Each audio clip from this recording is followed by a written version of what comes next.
நாளின் செய்யும் வினிதானின் செய்யும் என நாடி வந்து கோழியின் செய்யும் கொடுங்கூற்றியன் செய்யும் குமரேசர் இரு தாளும் சிலம்பும் சதங்கையும் தண்டையும் சண்முகம் தோளும் கடம்பும் எனக்கு முன்னே வந்து தோன்றினே. உலகமெங்கும் வாழ்ந்து கொண்டிருக்கும் ஸ்ரீ குபேரன் டிவி நேயர்களுக்கு சைதை ராஜாவின் அன்பான வணக்கங்கள். நாம் இப்பொழுது வார ராசி பலன்கள் ஆகஸ்ட் 1 முதல் ஆகஸ்ட் 7 வரைக்கும் உள்ளடக்கிய நாட்களுக்கு வாக்கிய பஞ்சாங்க அடிப்படையில் கிரகங்கள் 12 ராசிகளுக்கும் எப்பேற்பட்ட பலனை வழங்கப் போகிறது என்பதை ஒவ்வொரு ராசியாக பார்க்க போகிறோம். இந்த வாரம் முழுவதும் வளர்பிறை நாட்கள். வளர்பிறை நாட்கள் அப்படின்னு சொன்னால் குடும்பத்தில் சுப நிகழ்ச்சிகள் நடத்துவதற்கு சௌகரியமாக இருக்கும். சரி, இப்பொழுது நாம் ராசிக்குள் செல்லலாம். இப்பொழுது நாம் மீன ராசியை பார்க்க போகிறோம். மீன ராசி காலபுருஷ தத்துவப்படி 12வது ராசி. குரு பகவான் ஆட்சி பெறும் வீடு. இப்பொழுது குரு பகவான் ஆட்சி பீடத்தில் இருக்கிறார். இது மாபெரும் சிறப்புங்க. கௌரவம், புகழ், அந்தஸ்து, செல்வம், செல்வாக்கு, தன்னம்பிக்கை ஏற்படக்கூடிய ஒரு காலகட்டம். சமூகத்தில் பேரு புகழ் உயரக்கூடிய ஒரு நிலை. மீன ராசி அன்பர்களுக்கு ஒரு பொற்காலம் அப்படின்னே சொல்லலாம்.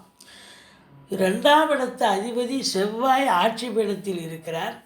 பணவரவு, பொருள் வரவு ஏராளமாக இருக்கும். ராகு பகவான் பொருளாதாரத்தை இரட்டிப்பாக்குவார், பணவரவை இரட்டிப்பாக்குவார். ஆனால் குடும்பத்தில் பார்த்திங்கன்னா சண்டை சச்சரவு பிரச்சனைகளை கொண்டு வருவார்.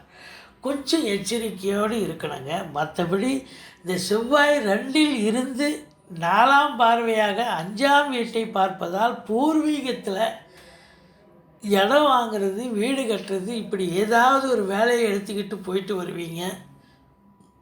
அங்கே பூர்வீகத்தில் நல்லது நடக்கக்கூடிய ஒரு சூழல் இருக்கிறதுங்க. 3ஆம் இடத்து அதிபதி 4இல் அமர்ந்திருக்கிறார். வீடு இல்லாதவங்க வீடு வாங்கக்கூடிய ஒரு சூழலும் ஏற்படுகிறது. வண்டி வாகன பிராப்தி ஒரு சிலருக்கு. புதுசாக கார் வாங்கணும்னு ஒரு கற்பனையில் இருந்திருப்பீங்க. இவ்வளோ காலமாக மனக்கோட்டை கட்டிருப்பீங்க. இப்போ அது நிஜமாக நீங்கள் வாங்கக்கூடிய ஒரு காலம் வந்தாச்சு அப்படின்னு சொல்லலாம். சந்தோஷமாக இருப்பீங்க.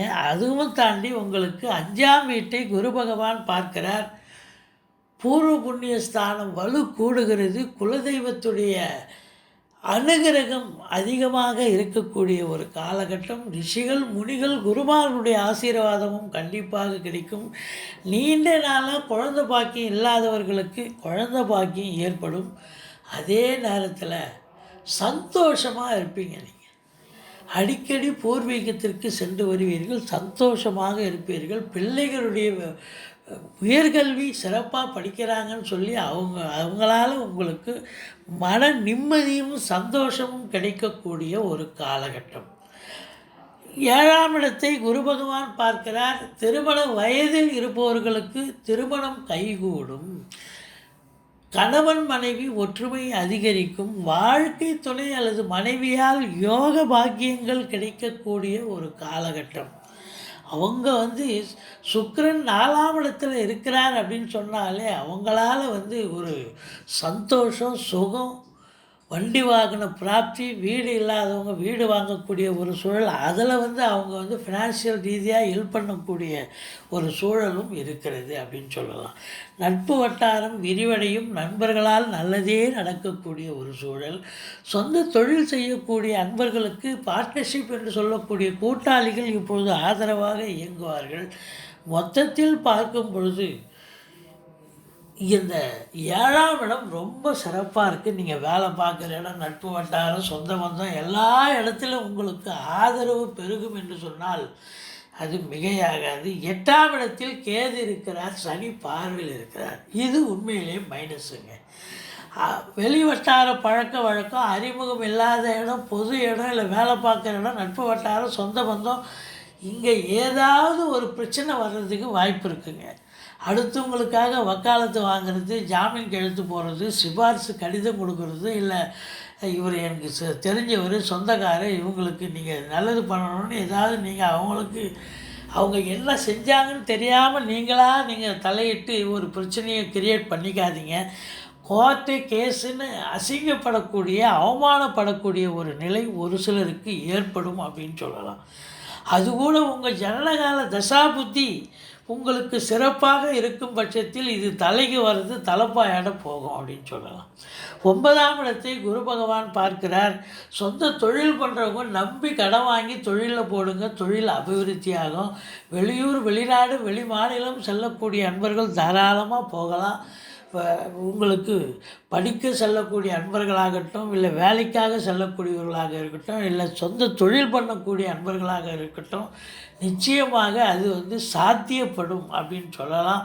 யோக பாக்கியங்கள் நிறைந்த ஒரு நிலை, தந்தையால் அனுகூலம் கிடைக்கக்கூடிய ஒரு காலகட்டம்.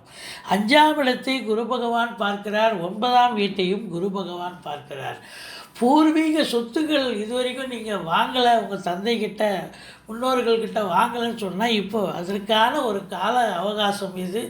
இப்போ முயற்சி பண்ணிங்கன்னா உங்களுக்கு சந்தோஷமாக உங்களுக்கு உங்களுடைய பங்கு நிறைவாக கிடைக்கக்கூடிய ஒரு காலகட்டமாக ஆகிறது. வேலையில் இருப்பவர்கள் அரசு உத்தியோகமோ தனியார் துறையோ நல்ல சந்தோஷமாக வேலை பார்ப்பீங்க. எந்த ஒரு பின் பாயிண்ட் பிரச்சனையும் இருக்காது. மொத்தத்தில் பார்க்கும் பொழுது இந்த மீனராசி அன்பர்களுக்கு இந்த வாரம் சூப்பரான ஒரு வாரம். 4, 5, 6 சந்திராஷ்டம தினம் வருதுங்க. எச்சரிக்கையாக இருங்க. நீங்கள் வணங்க வேண்டிய தெய்வம் ஈஸ்வரனை வழிபாடு செய்யுங்கள். வாழ்க்கை வளமோடும் நலமோடும் அமையும்.